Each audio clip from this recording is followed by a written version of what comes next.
Oi, pessoal. Mais uma entrevista do canal do professor Odair Bianco. Hoje estou com a Bruna Cristina. Vou fazer a apresentação, espero que seja digna dela. Bruna Cristina, na literatura contemporânea, é movida pela paixão em contar histórias que desafiam o comum. Com a Aimee, ela nos transporta para o universo de revelações. Além disso, Bruna se destaca por tecer em suas obras uma defesa firme e sensível contra o racismo e a misoginia. Seus textos valorizam profundamente os conhecimentos ancestrais, trazendo à tona narrativas que resgatam a sabedoria de gerações passadas e fortalecem a identidade cultural. Muito bem, Bruna. De que forma suas histórias atuam como ferramentas pedagógicas antirracistas? Primeiro quero agradecer, né, estou muito feliz por esse convite, por estar aqui nesse canal falando de educação antirracista, podendo falar um pouco de mim, dessa minha história, né, e é muito importante que tenhamos canais, histórias e pessoas que contem as nossas histórias. Então, nessa semana tão emblemática, né, porque dia 25 de julho, mês de julho, é um mês de o julho, né, a gente fala que é o julho da mulher preta, né, o julho das pretas, então muito legal estar por aqui. E trazendo um pouco da sua pergunta, né, eu sou professora da educação infantil, atuei algum tempo dentro das 6, né, das unidades escolar, a creche, como o povo conhece, e dessas inquietações de ver muitas coisas na creche, principalmente nesse cenário de literatura, que ele é muito amplo e graças a Deus, porque antes não tinha literaturas, mas agora tem, né. E aí, mesmo assim, eu percebi, que algumas literaturas eram muito complexas para as crianças menores, né. Apesar de ter um acervo maravilhoso, gosto de defender que dentro do espaço público o acervo ele é muito bem escolhido, é enorme, eu acho que nem nas escolas privadas tem tanto acesso quanto a pública, mas ainda assim algumas literaturas são complexas, então precisa-se, na verdade, ler e resumir um pouco. Então foi daí que surgiu a ideia de eu escrever, né, e conversar, que essas escritas conversassem também principalmente com a primeira infância, então meu primeiro livro é a Aimee, né, e aí a Aimee é uma história. Uhum, Aliás, foi a Aimee que me uhum. fez conhecer a Bruna. Já tem um É. monte, gente, um monte, um monte, um A monte. Aimee é uma escrita, que é com letras caixa alta, pouco texto, ilustrado também por uma menina que estava iniciando sua vida na universidade pública em pedagogia, foi ela que ilustrou, hoje ela já é formada, tudo, mas foi a junção então de 2 mulheres negras, com auxílio também, eu nunca deixo de dizer, de Mônica Sena, que é uma escritora, que fomos conectadas pela internet, por isso da importância também da internet, né. Uhum. E aí a Mônica não é uma mulher negra, é uma mulher branca, mas que tem uma bagagem, diversos livros escritos e falou: "Poxa, você precisa escrever". Então com a junção dessa galera toda surgiu a Aimee, né, um livro que ele já tem mais ou menos aí 4 anos, mas ele vende sempre, tem contação de história, todo mundo gosta muito da história, é uma história que não conversou só com as crianças, mas também com as mulheres crescidas, né, porque ele traz sobre empoderamento, revelações como você trouxe nessa introdução, né, mas é uma conversa, de uma menina que quer ser princesa e é negado esse direito. Na verdade não é negado, ela não acha, nem pesquisas, uma princesa com esse mesmo jeito que ela. Então ela resolve se vestir como uma princesa, e aí ela vai e mostra primeiro quando a gente a primeira das nossas conquistas a gente mostra para a família. E aí ela mostra para o irmão e o irmão diz: "Ah, você não parece uma princesa". Esse recorte eu quis trazer, porque muitas vezes essa negação parte das nossas residências também, né. E não por maldade, mas pela falta de conhecimento também das nossas famílias, né, então essa rejeição, esse racismo recreativo às vezes acontece em casa, né. Eu falo que que a escola constrói e às vezes dentro de casa destrói, por falta de orientação. Então esse livro vem conversando um pouquinho disso, bem ludicamente, uma menina que quer ser princesa, se veste como as crianças se vestem de fantasia na escola, e aí Uhum. dentro disso ela consegue ter várias descobertas por intermédio do sonho, aí conhece a avó propositalmente é Alcatune, para que as crianças pesquisem quem foi Alcatune, né, Alcatune de fato foi uma princesa negra, então é um livro que abre campo de pesquisa, dentro disso, assim, e aí vai se levando para minhas outras escritas. É, você falou daquilo que esse racismo recreativo faz com que haja um apagamento das histórias. E dentro das famílias, às vezes isso acontece. Ela não se reconhece, como a uma aluna que eu tive, que eu comentei quando fez o lançamento do livro da Rainha, que ela cortava o cabelo dela, porque ela disse que tinha vergonha do cabelo, e ela sempre editou o cabelo bem curtinho, e o dia que ela foi sem a touca, ela ficava de cabeça baixa. E a gente conversando, eu disse para ela que ela era muito bonita, que ela não precisava fazer aquilo com o cabelo dela, e ela foi gostando da ideia, e foi crescendo, e foi ficando mais sorridente, foi mostrando as covinhas lindas que ela tinha, porque são todas meninas têm esse direito de se conhecer e tudo mais. E eu tô vendo que você tem um monte de livros, É. e eu não sabia, Aham. né, que você tinha uma literatura tão extensa. E a sua inspiração para começar a escrever foi a sua amiga, mas você foi buscando informações para construir tudo isso. Qual foram os primeiros passos? Como você foi construindo esse livro? Assim, a primeira coisa é a descoberta mesmo, que eu falo que eu gosto sempre de citar, é a descoberta de saber que eu poderia escrever, que é isso que muitas vezes as pessoas também desconhecem, que é esse poder de saber que você pode escrever, né. E nós, enquanto professores, nós escrevemos o tempo todo, né, relatórios, diário de classe, isso trazendo Sim. para esse universo de educação infantil, né, a gente tem histórias, a gente tem muita coisa que a gente tem que escrever, então a maior descoberta foi saber que eu poderia escrever e como é escrever também para esse universo literário. Eu sempre escrevi, né, eu sou uma menina de diário, eu tenho meus diários que minha mãe guardou até hoje, então quando eu tinha alguma coisa, assim, para falar ou fazer, eu preferia escrever do que falar para a pessoa, se eu tinha um amigo que eu uma amiga que eu gostasse muito, alguma coisa, eu sempre mandava cartas, então eu sou do papel de carta, eu sou dessa leva, né, de escrita, né, que às vezes eu sinto que está muito perdida nas gerações atuais, com a chegada da tecnologia, das pessoas também adaptar-se a ler mais para a internet, né. Então o livro ele é um resgate de diversas coisas. Então, acho que a primeira descoberta é isso de saber que eu poderia escrever, escrevi um texto, tive a ajuda dessa amiga para ter esse olhar literário, né, porque acho que todos podem escrever, mas precisa de uma ajuda de alguém que já vem escrevendo, de um editor, porque há uma forma de escrever, né, para esse mercado literário. Não Hum. é, assim, qualquer escrita que pode ser feita ou publicada, enfim. Então, tive essa descoberta, e aí da Aimee, como a avó era Alcatune, também fiz uma pesquisa de Alcatune para poder trazer para as crianças quem foram.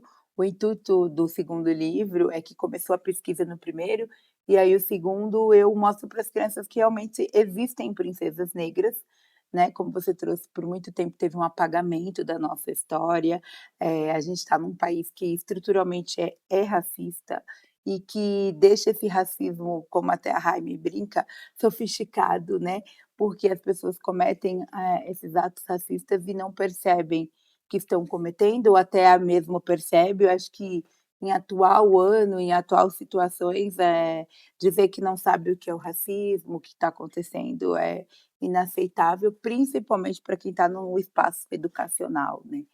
eu enquanto professora que escolhi ser transformadora de vidas, eu preciso saber de tudo que acontece, né, de estar nesse mundo, né, de todo então são histórias apagadas, silenciadas, Alcatune é a história de uma rainha da região da República Democrática do Congo, ela chega no Brasil sequestrada e ninguém sabe que ela é uma princesa, né, e ela é vendida como uma escrava reprodutora por muito tempo.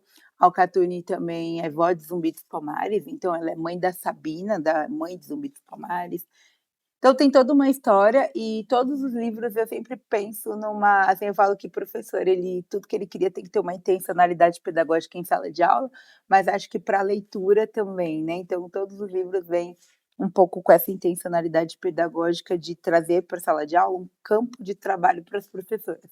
Então com a Aimee eu consigo trabalhar a identidade, quem sou eu, autorretrato, essa coroa é o cabelo, né, que é o primeiro encontro de todas as meninas, e agora para os meninos que usam black também, com o racismo, né, então, ela tem um nome, ela tem esse nome Aimee para ser frisado que ela tem um nome, que ela também sabe que as mulheres da família dela eram fortes, então é tudo campo de descobertas mesmo, que é a universo da educação infantil, né, uma grande descoberta, o primeiro contato com o mundo quando está na escola. Eu defendo muito essa questão de ser desde a educação, infantil, né, porque a lei 10.639 ela parte a partir do fundamental 1, né, então essa parte da educação infantil, ela vai muito do querer do professor, do querer dos gestores, do querer das unidades, de trabalhar com as crianças. É exigido, né, tem agora em São Paulo, o currículo da cidade antirracista, que tem um tempo já que ele está aí, eu falo que ele é uma cartilha mastigada para o professor, com soluções de trabalhar, mas ainda assim, é-se muito feito, não sei como posso dizer, feito da maneira errada, acho que é a melhor forma de falar, né, às vezes é feito somente no dia 20 de novembro, ou para a educação indígena somente no dia 19 de abril, Hum. de uma forma completamente errada, estereotipada ainda das pessoas, é uma frase muito clichê que eu sempre falo: "Todos somos iguais", nós não somos todos iguais, todos nós somos diferentes. E a gente precisa o que vale é respeitar esse respeito entre essas diferenças, né. Então eu sou muito contra essa frase de todos somos iguais, nós somos todos diferentes, e o que vale é o respeito, e as crianças vão aprender essas diferenças dentro da escola. E aí vai surgindo essas escritas desses campos de pesquisa, de conhecimento de pessoas, de curso, de encontro com outras mulheres, né, dessas mulheres também que vêm fazendo isso há muito tempo, sempre cito Kio San, Sônia Rosa, né, Leila Gonzalez, Conceição, Sueli Carneiro, todas mulheres muito potentes que já vêm fazendo essas escritas, não especificamente para o infantil, mas para que nós, mais velhas, pudéssemos, assim, estar descobrindo também nossas histórias. Tem 2 livros que eu sempre falo muito que é Tornar-se Negro, né, e Quando eu me descobri negra, que traz muito isso, né, o pessoal ainda questiona: "Ah, mas se você olha no espelho você vê que é negro", mas você entender sobre a sua história é diferente, né. Então quando você passa a entender sobre a sua história, que é o que aconteceu comigo tardiamente, apesar da minha família ser muito cultural, muito dentro dessa questão racial, mas nunca soube explicar para nós, de fato, sobre o racismo, sobre palavras aí a gente brinca que agora é moda estruturado, né, racismo reverso, branquitude, todos esses termos, os nossos pais e muitas famílias ainda não sabem explicar direito, então por isso que é preciso que o espaço escolar aproveite desse momento e traga tanto para as famílias quanto para as crianças esse conhecimento. Então acho que essas minhas escritas partem um pouco disso, dessa vontade de trazer descobertas, né, sempre eu escrevo nas minhas dedicatórias, que esse livro possa trazer novas descobertas, né, porque aí a partir desse eu pesquiso, a partir do outro eu vou pesquisando e assim vai vir abrindo esse campo de pesquisa também e conhecimento para as famílias. Eu falo demais, né, Dani, me Não, corte. não, não, eu tô Aham, ouvindo e assim, eu fui descobrindo que você não escreve somente os livros, você apresenta esses livros. aham. Essa outra parte que envolve teatro, a musicalidade, fala disso e como você quando você apresenta a resposta das crianças. É, todos os livros, na verdade, eu também acabei me reinventando novamente, porque após a pandemia, eu descobri que tinha lúpus, né. Lúpus é uma doença aí que ela ativa nas articulações do corpo, ataca pelo emocional, né. Enfim, eu descobri isso e aí a partir disso eu também era professora de bebês, pegava no colo, sou professora volante, porque um professor de SEI, diferente do que todo mundo pensa de um professor de educação infantil, porque quando você fala que é professor de educação infantil, todo mundo: "Ah, então você só brinca", né. As pessoas ainda têm esse olhar da educação infantil ser um espaço só de brincadeiras. E não é isso, né, é um espaço realmente de muita construção, as brincadeiras fazem muito parte, né, porque é uma forma das crianças aprenderem também, mas a gente tem um trabalho todo assim. Então, devido a esse trabalho, eu tive que me reinventar. E aí, a partir disso, eu pensei em criar as contações de história para essas literaturas, né. Então, aí quando eu fico doente, eu entro no teatro, no Senac, tenho um encontro lá muito bacana com um amigo e com outras pessoas desse universo de ser ator, o que é ser um ator, né, que a gente também tem uma visão muito ainda bem superficial do que é ser atriz e ator, né. E aí quando você entra num campo para estudar, você entende que é totalmente diferente. E aí, a partir de lá, eu comecei a criar a contações de histórias para esses livros, né. Fiz alguns cursos, fiz um curso com griots mesmo, com a vovó Cici, com o Mário Omar, que são pessoas da Bahia mesmo, que são os griots, né, os velhos contadores de histórias, aí griot, para quem não sabe, é os velhos contadores de histórias, Tô né. aprendendo agora. São pessoas que contam histórias aí e que têm um perfil muito específico de contar histórias, e aí eu brinco que a minha é bem misturada, assim, eu uso muito recursos, trago essa questão da dramaturgia, que é essa questão do teatro, né, porque eu vi nessas andanças que para pegar as crianças, né, a atenção em si, que eu quero dizer, tinha que ser uma coisa bem lúdico e com recursos. Então, nos cursos eu aprendi isso, enfim, eu faço essas contações de história de toda a minha literatura, mas a mais forte é a Aimée, né, porque para a Aimée eu tenho uma contação de história chamado Baú de Memórias de Aimée, que nesse baú de memórias eu faço junto com esse meu amigo, que eu tive esse encontro no teatro, que é o Bruno, que ele já é ator há muito tempo e que trouxe esse olhar para a dramaturgia do livro, né. Quando ele leu, ele falou: "Meu Deus, isso aqui pode virar uma peça". E aí nós desenvolvemos uma contação de história que ela é bem mais puxada para essa parte do teatro, e a gente já fez diversas apresentações, assim, em torno de quase cento e poucas apresentações. Rodamos centros culturais, fábricas de cultura, Sesc, e ainda estamos rodando com essa peça. Aí meu é o que eu falo, é temporal, assim, é um livro que ele foi o meu primeiro, mas é que ele é muito mais presente, talvez até que os novos, porque por conta dessa cotação e de todo esse campo de pesquisa que a gente traz dentro do baú de memória da Aimée, né. Então, na contação de história, a gente traz música, a gente traz referências negras também, então a gente abre a contação de história cantando o Canto dos Escravos, depois a gente tem Muriquinho dentro do meio, a gente traz palavras, dentro desse baú sai muita coisa, né, de descobrimento, sai a família ali de Palmares, né, porque a Alcatune era vó de Zumbi, então eu trago Zumbi dos Palmares em fotografia, trago Dandara dos Palmares, trago a fotografia da Alcatune. Obviamente sempre deixo claro que essas são as fotografias que a gente conhece, que não necessariamente possa ser que sejam, Uhum. mas a gente apresenta, né, para as crianças e traz a história de quem foram essas personalidades. E aí sai muita coisa, tem musicalização e as outras histórias também permeiam dentro desse mesmo jeito, a Alcatune contando quem foi, tem música também, aí tem Dandara dos Palmares, tem Noah e o Black Power, que é um outro livro que conta a história do Black Power meu para as crianças, por que que esses cabelos crescem para o alto, por que dessas coroas, né, a Dandara vem também dessa linhagem da pesquisa da família do Zumbi, e o último agora que é Dion, que é o tambor dos sentimentos, porque eu falo sobre o sentir, como as crianças se expressam pelo sentir, né.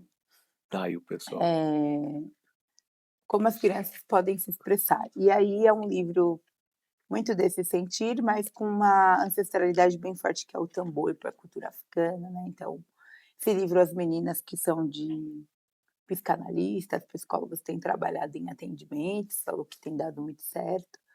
E a intenção é trabalhar emoções com as crianças por intermédio do DAIO. Eu sempre falo isso também, que todas as minhas histórias, elas não é pra gente ler e dizer: "Ai, aqui é o Catune", né, assim, aqui é o Catune a gente ainda dá uma frisada, porque a gente vai trazer que é uma princesa negra, mas a Aimee, Dayo, Inoue e Dandara a gente conta de uma forma que conforme essas páginas foram abertas, folheadas, as crianças entendam que é um personagem negro e vai se encaixando dentro da história por intermédio do conhecimento, das descobertas, nada de dor, né. Tanto que no livro da Alcatune, eu falo que ela era uma escrava, mas eu não conto que ela foi uma escrava reprodutora, não sei o quê. Conto como foi a chegada dela aqui, como ela transformou isso e como era legal a vida dela em alguns lugares, assim como Dandara fala do quilombo num setor positivo, né, porque as pessoas acham que os quilombos só eram de negros refugiados, mas como era esse quilombo? Como era essa vivência de quilombo? O que que é quilombo? O que que plantava? Então, é todo campo de pesquisa mesmo para intencionalidade pedagógica, sabe, de trabalhar nas escolas, com os professores. Eu acho que essa literatura conversa para nós, porque são livros que a gente não tinha quando era mais novos, né, assim como todo mundo que tem produzido essa literatura. Então, assim, eu falo sempre que também quando a gente quer começar a ler, comece pelos livros infantis, você já vai aprender muita coisa, né. É, eu tô ouvindo você aqui e tá vendo que eu já ia perguntar, para a criança receber a história de Dandara, entender Palmares, a importância dos quilombos, sem aquela visão só da dor, do sofrimento, passar para a criança essa coisa bacana, como você falou, do lúdico, do aprendizagem, do reconhecimento, da valorização. E como eu trabalhei já há um bom tempo com os pequenos, e agora minha esposa está trabalhando, ela é uma Legal. excelente professora, e a preocupação dela gigantesca é que as crianças cheguem bem preparadas Uhum, para o Fundamental 1, prosseguindo para o Fundamental 2, e eles tenham uma visão e se reconheçam como seres, completos, mais dinâmicos, e as suas histórias façam que eles tenham uma amplitude no pensamento, uma visão mais abrangente, e que a gente quer que nas escolas públicas, que está o maior grupo, uhum, né, o maior grupo de crianças periféricas, o maior grupo de crianças negras, pardas, como eu, que tem ainda uma ascendência indígena, nós possamos nos reconhecer na história e na aprendizagem, né. Eu achei assim, muito bacana. uhum, Nossa, eu não sabia que você tinha esses uhum, livros, né. E, por exemplo, a gente vai contar isso para uma criança, o pequenininho da SEI, ou do primeiro aninho, e falar de Palmares, que provavelmente não, foi uma república, foi a primeira república das Américas e durou 100 anos. Ela não começou e acabou com zumbis só. Tem uma história enorme, sim, é um intensa. dos maiores quilombos, ainda tem a possibilidade de conhecer, né, ir lá na região e visitar, mas é isso, as histórias que eu escrevo e acho que várias amigas e várias pessoas que já vêm escrevendo antes de mim, é para que as crianças conheçam de fato as suas histórias, se sintam pertencentes, né, são histórias que o livro de história não conta, então que elas conheçam aí um pouco mais a fundo, para quando chegar no fundamental estar um pouco mais preparada, porque fugir do racismo não vai ter como, mas elas vão saber se defender. Eu já percebo que as crianças estão muito mais, engajadas, sabendo da sua história, né, e a escola tem um papel fundamental e principalmente a gente enquanto professor, eh, trazendo um pouco para a questão enquanto professor, eu percebo que ainda tem uma resistência muito grande de professores, porque eu trabalho diretamente com formação de professores e eu percebo que ainda tem uma resistência, porque falar de cultura afro-brasileira e cultura africana, as pessoas ainda relacionam muito com religião, né, e aí a gente tem um certo problema que alguns professores têm trago o espaço escolar a extensão do que ele acredita, né.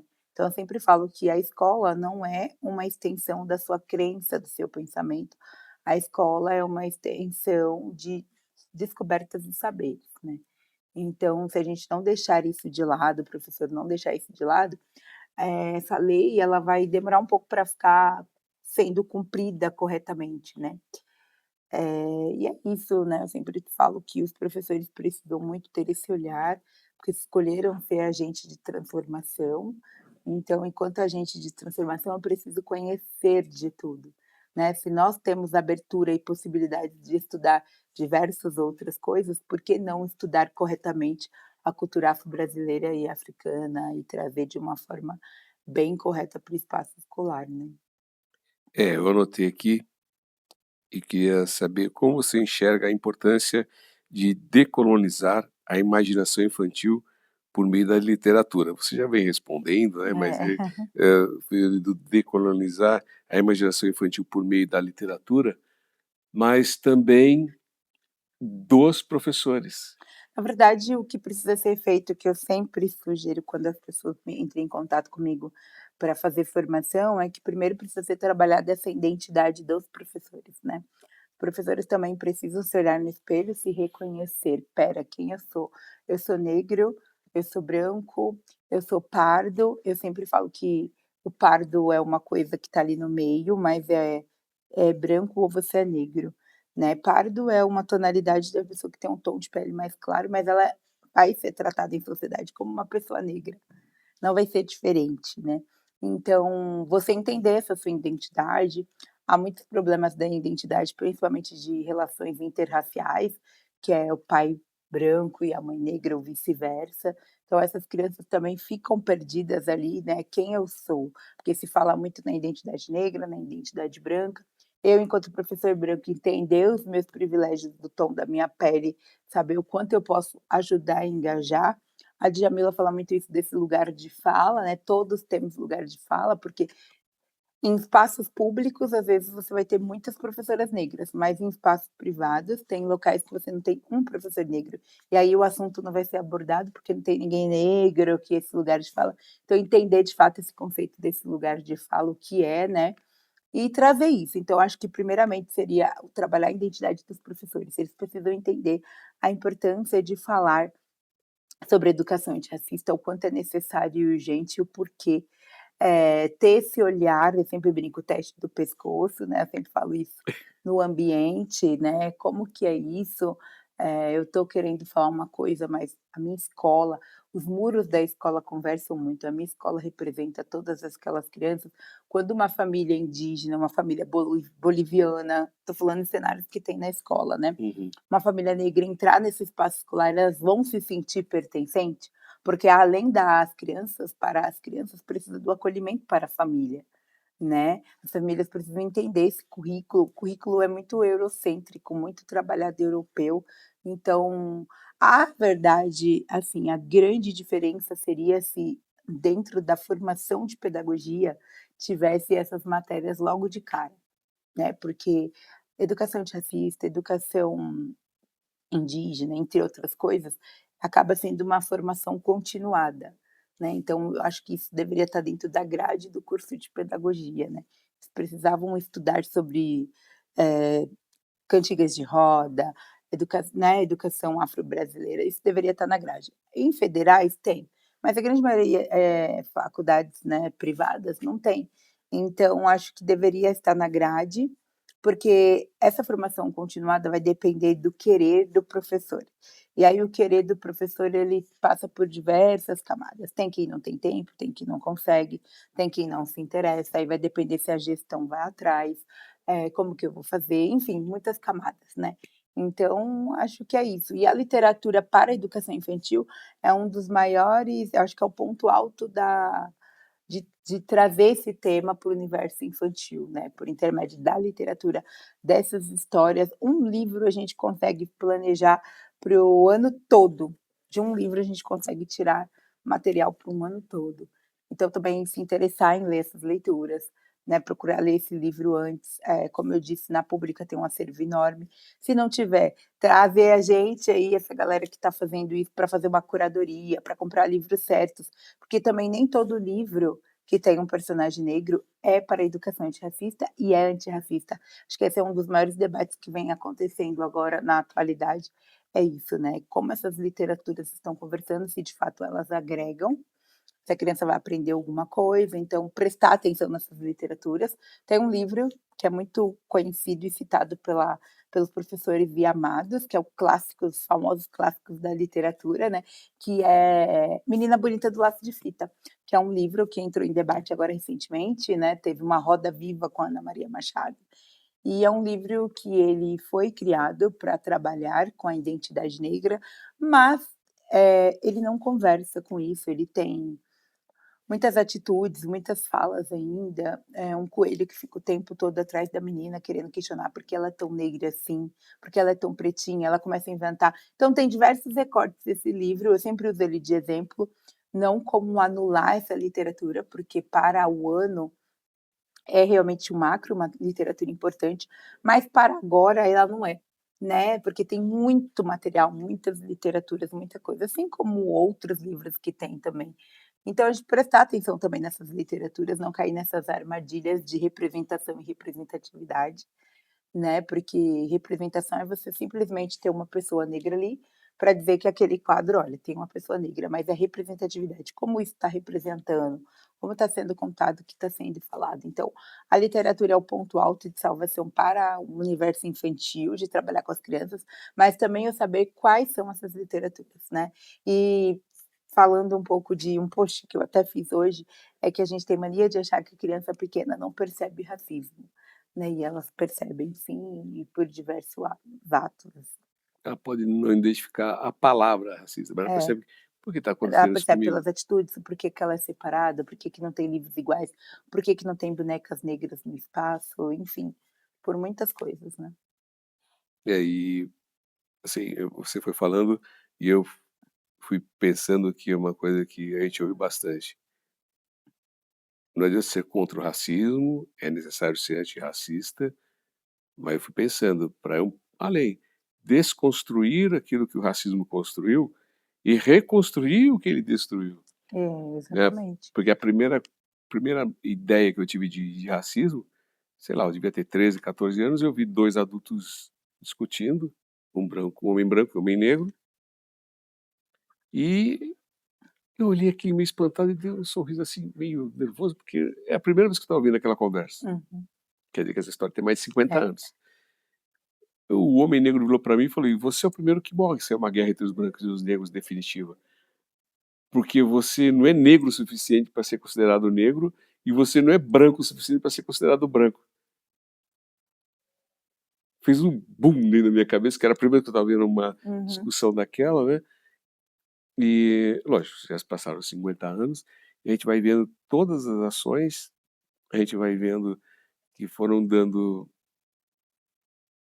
vários, racismo de diversas formas, que acontece de diversas formas, né. Institucional, como você já mencionou, e Recreativo, recreativo, religioso, né. religioso e tudo mais. Como todas as vezes que a gente toca no assunto de levar uma cultura antirracista para dentro das escolas, lá vem uma relação com religião. Eu não Uhum. estou falando de religião, estou falando de sociedade, de cultura, sabe, daquilo que pode ser acrescentado. É, e religiões, né, de matrizes africanas faz parte da cultura, então também não há como você falar dessas culturas e não passar pelas religiões de matrizes africanas, mas você passar e conhecer e mostrar, não é que você está querendo ensinar que, por exemplo, que uma criança vá para o terreiro, né, você está ensinando que existem aquelas coisas, porque a gente por muito tempo ouviu contos da Disney que não são reais, a gente tem muita coisas que foi inventada e todo mundo aceita, então porque quando chega na cultura afro-brasileira ou africana, essas coisas não são aceitas, né. Então, assim, tem um livro eu brinco que tem até a página 2 para alguns aceitamentos, alguns apontamentos. A escola é laica, será que ela é tão laica assim? né, porque se um aluno chega com um terço, ele é muito bem recebido, mas se ele chega com um fio de conta, ele não é recebido. Eu peguei alunos que não iam para a escola porque tinham raspado a cabeça devido às suas religiões, e eles não iam para a escola porque os alunos iam maltratar essas crianças, então, isso é muito fora da realidade, então, trazer isso, essas conversas e essas culturas para dentro do espaço, é você mostrar que nós somos que nem repito do que eu falei no começo, somos todos diferentes, culturas diferentes, né, crenças diferentes, mas o que vale é o respeito. Eu tenho que respeitar o meu amigo, se ele é de uma religião, outra, eu posso não concordar ou não, mas esse respeito às diferenças precisa existir, né. Falar de educação de racismo é trazer para esse espaço escolar essa equidade, né. Também sempre falo que não é uma guerra entre negros e brancos, é só sobre que cada um possa entender o seu posicionamento enquanto sociedade e o tom da sua pele, né. Então se eu sou branco, eu entendo que o meu tratamento na sociedade é diferente de uma pessoa negra, eu acho que não tem discussão. Acredito que ainda tem muitas pessoas que falem que racismo não existe, é uma coisa de se pasmar, mas tem gente que ainda acredita que sim. Tem pessoas negras retintas que vão dizer que nunca sofreram racismo, né, porque ele é tão estruturado que você não consegue identificar que está sofrendo. Então tem muitos recortes aí, né. É, eu mesmo, como todo mundo vê, eu ando com esse símbolo, e quem me ensinou a usar esses símbolos foram os malês, porque os malês carregavam patuá, era uma tira de couro, e uma bolsinha eles colocavam mensagens do Alcorão, Uhum. que eram e eles um dos motivos deles não serem aceitos, serem divulgados, é porque se eles carregavam mensagem do Alcorão no seu patuá, é porque eles sabiam ler, escrever, eram inteligentes, pensantes, e isso era uma coisa que eles detestavam, né, que o negro fosse capaz de pensar. Então esse aqui é o meu patuá. Não é por causa da igreja católica que eu ando com isso aqui, esse Uhum. objeto, eu sei que é um objeto. É uma simbologia das ideias de Cristo, que se forem seguidas na sua essência, que nunca é brigar por causa de religião, É. nunca é brigar por causa do tom de pele, né, e nada Hum. disso, né. Então eu aprendi que esse é um patuá, e quem me ensinou a carregar o patuá foi, quando eu ouvi a história dos malês, da revolta dos malês, né. Vamos lá, agora aqui, Uhum. vamos lá. Como traduzir conceitos complexos como representatividade e identidade para a linguagem acessível das crianças? Que você faz isso muito bem. É o que eu E disse, né, a gente não precisa dizer que está contando uma história de uma menina negra, é só folhear essas páginas e elas vão ver, né, a identificação é muito grande, assim, quando a gente leva umas bonecas para o espaço que as bonecas são negras, as crianças falam: "Ai, parece comigo, ai, parece com a minha irmã, ai, parece com o meu tio". Então a representatividade para as crianças está nesse mostrar, né, apresentar, então, acho que não tem uma receita de bolo, né, e correta sobre isso, mas é o apresentar, né, o que a gente não pode ocultar de fazer é apresentar tanto essas literaturas quanto as outras materialidades que trazem de certa forma, eu falo que a palavra representatividade, todos esses conceitos viraram meio que moda, né. Mas tudo bem, uma moda boa, mas que a gente possa entender para que essa moda serve. Então, trazer para dentro desse contexto, desses espaços, materialidades, materiais, livros que mostrem isso. Você não vai, de certa forma, estar falando: ah, aqui é representatividade", mas a forma como ela se identifica com o material, com o livro que você está apresentando, já é a maior prova e demonstração de representatividade, né. eu eu vi como professor durante esses 47 anos, a importância que tem da pessoa se reconhecer, se sentir bonita, perceber que ela é uma pessoa que pode escolher os próprios caminhos, é um ser pensante, é um ser vibrante, e é que isso muda a vida da pessoa, né. É como uma vez eu tinha uma aluna que ela carregava um caderno em branco desde a quarta série, o mesmo caderno. Eu reparei aquilo, que era o mesmo caderno, porque a capa não mudava. Foi o caderno dela, o caderno está praticamente em branco. Perguntei para a avó, que ela convivia com a avó, e ela fala: "Professor, para que eu vou fazer se eu sou tão feia?" se eu sou tão pequena, tão isso. Eu falei, a Wanda falou: "Mas como assim você é feia?" Eu falei: "É, porque você é muito bonita, você não entendeu, você é bonita, que eu percebo quando você vem para minhas aulas de educação física, ou para os treinamentos, como você se desenvolve ali e tudo mais." Eu não tinha ideia que ela não levava isso para fora, para os outros espaços da vida dela. Quando ela reconheceu isso, ela deu uma disparada, foi assim, um outro mundo que se abriu para ela. Aquela menina começou a vibrar, crescer, né. Aí a gente vai vendo coisas assim, e vê como engrandece, como brilha, as pessoas brilham, isso é Sim. muito bom.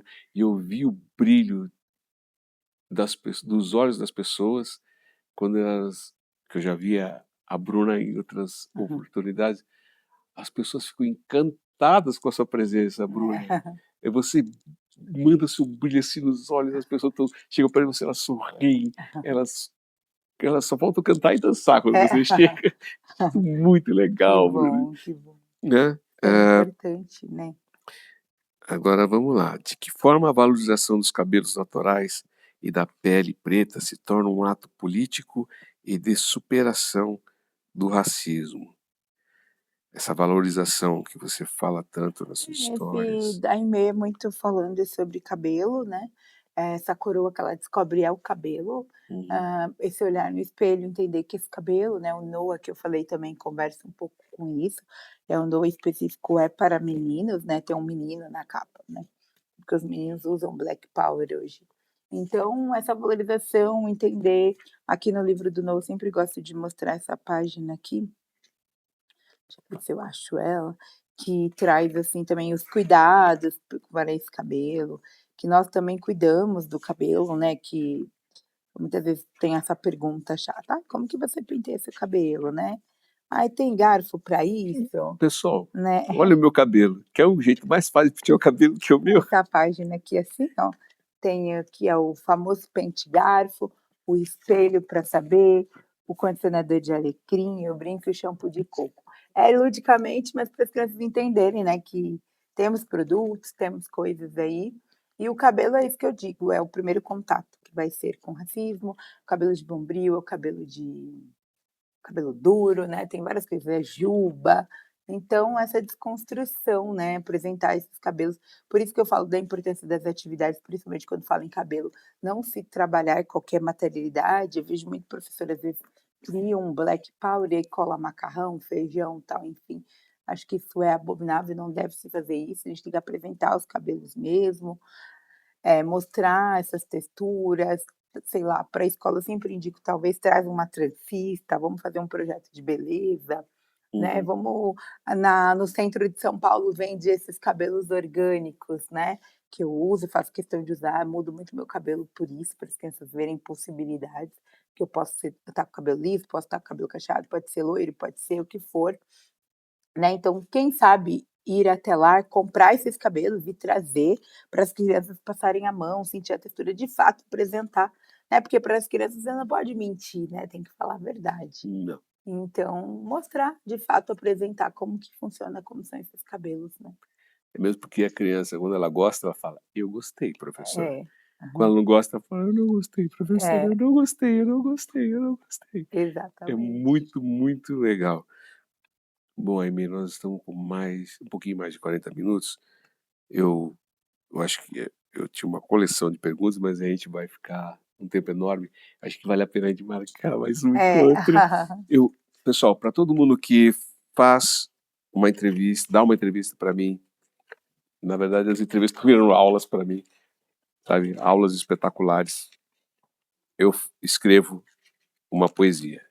Essa aqui é para a Bruna, Tô para a Bruna. ansiosa, estava esperando por esse momento. Vamos lá. Castro Alves, me ilumine e me proteja e me perdoe, por favor. Principalmente perdoar. Nas terras da infância, onde o sonho é flor, Bruna semeia contos cheios de amor. Aimee nos leva a ver além, onde cada menina é um encanto também. Ruivas, loiras, negras, morenas, cada uma em sua beleza, tem sua beleza de igual grandeza. A coroa dos cabelos brilha ao sol e o coração bate forte como um só farol. Brincam juntas na diversidade, numa dança de paz e fraternidade, respeitando a crença, o credo, o ser, que fazem da convivência o seu bem viver. A ancestralidade que ecoa do passado, quebrando o silêncio do preconceito. A sabedoria ancestral é o escudo, nutrindo o respeito e a força no peito. Em suas palavras, a identidade floresce, um elo de amor que não enfraquece. Ah, Bruna, Nossa. eu vou tirar Palma, foto, vou gente. entregar para ela. Quem sabe Aham. ela transforma essa poesia num trechinho do livro dela. É. Muito Gente, muito lindo, eu obrigado, adorei. muito obrigado. E olha, parabéns, que você fique cada vez mais forte, que a sua beleza, o seu encanto continue fazendo os olhos das pessoas brilharem por onde quer que você vá, Ai, muito obrigada, tá? professor. Muito bom falar com o senhor, né. Falo assim, senhor, de todo respeito, porque você já está nessa profissão há Eu tenho muito mais idade tempo que eu eu. sou mais velho que o pai dela, viu, gente? É, tem a mesma idade, né, 65. Podia falar: "Ah, então, Sim, mesma idade que meu pode. pai". É só olhar a quantidade de cabelo que eu tenho aqui em É a cima. mesma idade do meu pai. Eu tenho muito respeito pelos professores, né, Você é uma brilhante professora. gosto muito. Estou fora de sala de aula, mas ao mesmo tempo dentro, né, Hum. por outros intermédios. Fiquei muito feliz de participar. Conheçam aí meus livros, né, o nosso trabalho, não só eu, Ah, é, fala esse recado, como manda seu várias outras professoras aí que onde trabalham encontrar junto comigo. você no No Instagram. Instagram, que é Bruna_Cristina com 2 S. E eu tenho um projeto lá, o Pro Bruno Indica, que faz indicações de literaturas só com protagonismo negro, literaturas bacanas que dá para trabalhar. Tem outras professoras que trabalhamos juntas, né, tem a Jaime, que você conheceu, Sim. tem a Simone Botelho, tem Josiasca, enfim, é um time de professoras muito boas, não grande parte negras, mas a gente está aberto, a gente troca, né, lá no meu Instagram também. A princípio, o Problema de que era literaturas, mas agora virou de espaços culturais, tudo voltado ao povo negro, né. Então, desde festas também, lugares que a gente pode ir, que vai se sentir bem, que vai ser bem tratado, e de indicações no geral da cultura negra, né. Então me acompanhem lá, fico muito feliz com a presença de todos, tem os livros, eu bato um papo, faço uns posts provocativos, umas reflexões, para que a gente possa conversar, apesar que a galera tá meio assim, sabe, o professor não conversa muito, mas Hum. tem uma galera vendo, e tal. Eu falo que eu quero que esse meu Instagram vire um grande, assim, não é debatedor, né, que fala, mas que vire um polo de que a gente possa trocar ideias, né. Às vezes eu posto lá e todo mundo curte muito, mas não põe essa ideia e não tem problema expor também uma ideia que seja ao contrário, porque na verdade é um espaço para que a gente possa trazer reflexões, né, de tudo isso que está acontecendo. Então é isso, muito obrigada. Muito obrigado. Ah, pessoal, vão se inscrevendo, dê um like, compartilhe.